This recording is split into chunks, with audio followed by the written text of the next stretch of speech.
This video is inspired by a one-on-one call I took earlier today. We were going over a strategy to start a print-on-demand business from someone that is just barely scratching the surface in terms of their knowledge. They were actually pointed to my channel from a Fiverr designer that they had hired to work with. So whoever that is, I do appreciate the recommendation. So anyways, we were talking about what to do to really get started with print on demand right now. And at some point in the call, I found out something weird, something not normal. And that is that the person I was talking to was gifted an Etsy shop by one of their very good friends. But this shop was no normal shop. This shop had over 10,000 sales, 12,500 to be exact. Now I won't give up their product niche, but it is a print on demand product, a non-standard one. So it's not mugs, it's not t-shirts, okay?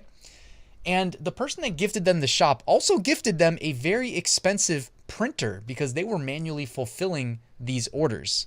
Now, what I want to share with you in this video is the advice I gave him after finding these things out. So let's get to it.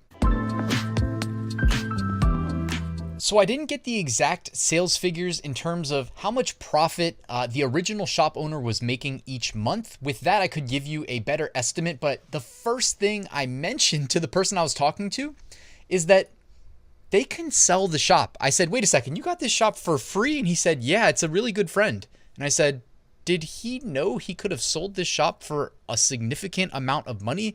Just saying, that's the first place my mind went. And I'm just keeping it real with you guys, what I said on this call, because you don't have to inherit someone else's business if you are truly a beginner. Not that you can't be successful. You know what I mean? The guy had enough insight to hire an expert to at least get their opinion in myself.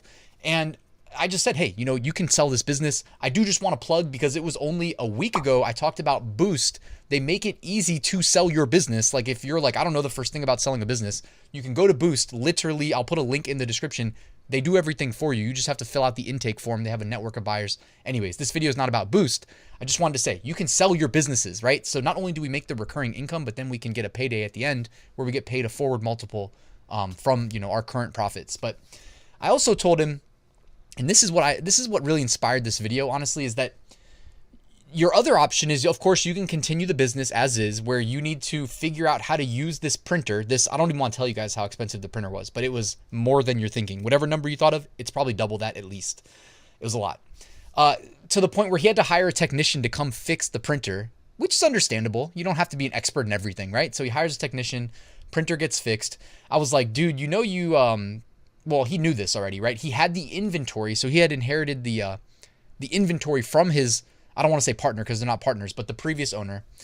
He was telling me he wanted to launch t-shirts specifically, which is always a good idea, but he wanted to do the manual fulfillment. Now, the product he's selling primarily, there are different variations, but it's not the same as t-shirts. With t-shirts, we know it's like all the color plus size variations, plus if you offer multiple brands.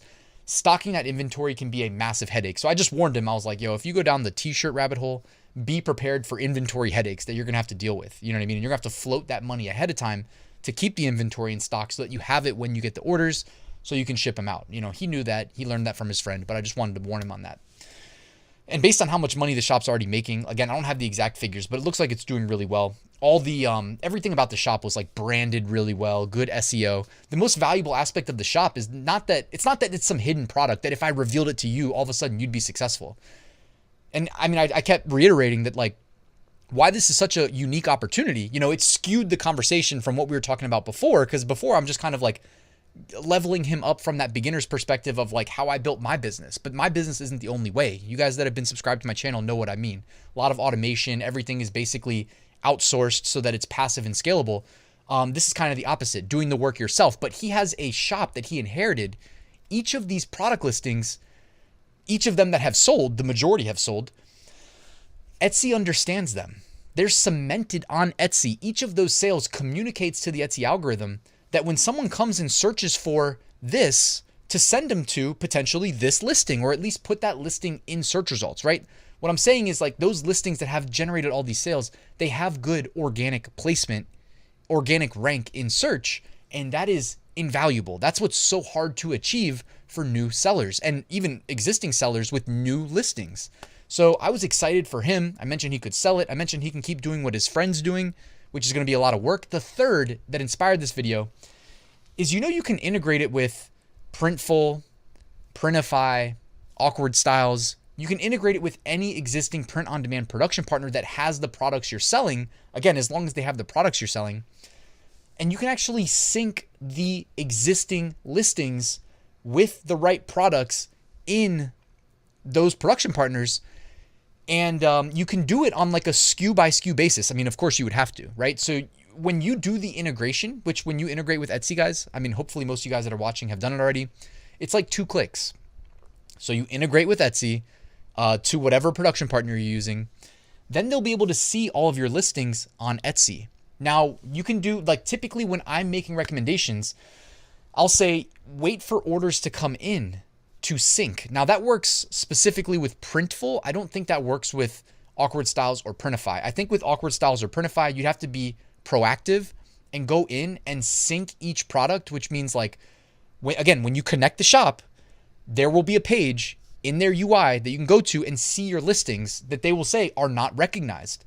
But then they always let you say, sync this. So you click sync, then you go to the catalog, you select whatever the product is, then it'll take you to the designer. You got to upload the design, and then you say, okay, sync. And now from the future, from that point forward, when those are ordered, you'll outsource the fulfillment, right? And so now you don't have to worry about learning to use this, expensive printer and maintaining inventory, but you can still create a recurring income stream based on the shop that you got, that you inherited, that's very well established on the platform. And I kind of leaned him towards that way. And it's sounding like that's probably what he's going to do. But I don't know. You know what I mean? I'll keep in touch with him. But I just thought it was an interesting story to share. I mean, if we could all be that lucky, right, to inherit a pretty well established Etsy shop.